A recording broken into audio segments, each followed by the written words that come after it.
welcome to the Resources Roadhouse. I'm Wally Graham. I'm at the Southwest Connect ASX Showcase, where I caught up with Dave O'Neill, who's Managing Director of American West Metals.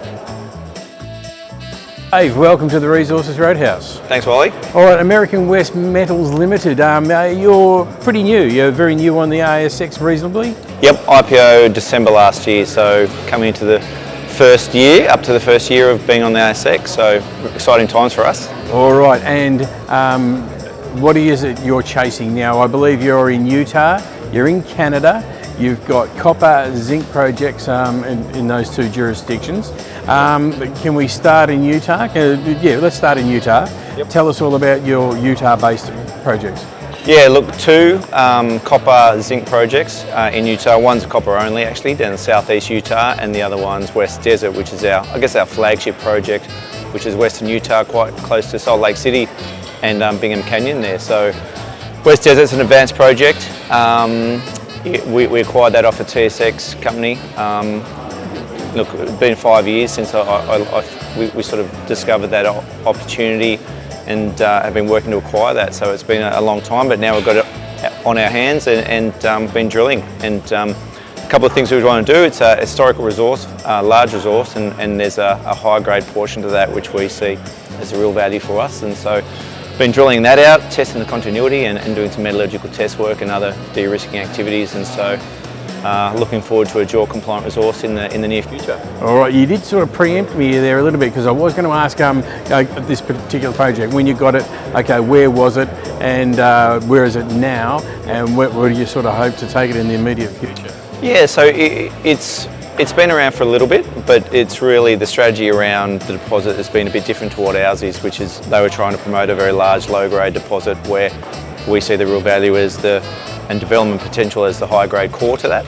So it's had PEA level studies done on it before, NI 43101, so Canadian instrument, and we're looking to convert that to a JORC compliant resource in the near future. So the drilling we did this year is really focused on testing the continuity of the high grade and working around the edges to sort of shore up the tons around that. So yeah, it's been around a while. It's a very robust deposit.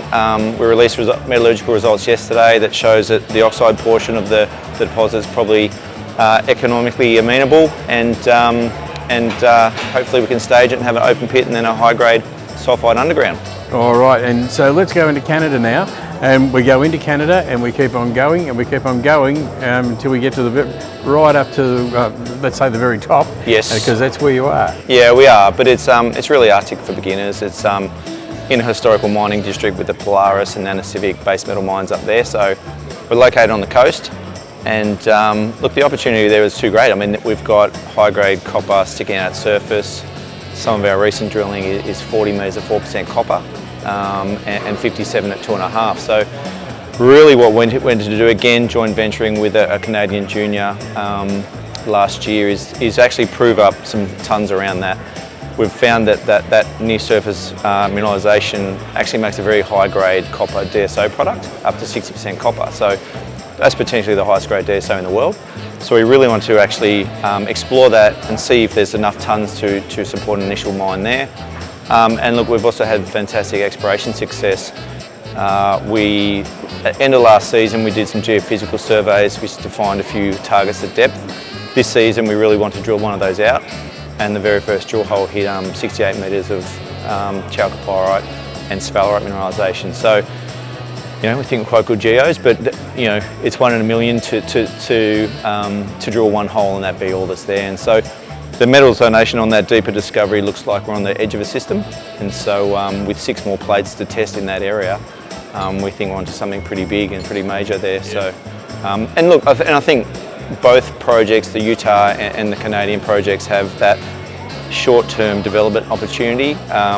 As far as West Desert and the near surface copper at Storm, but then also the exploration potential as well, which is exciting.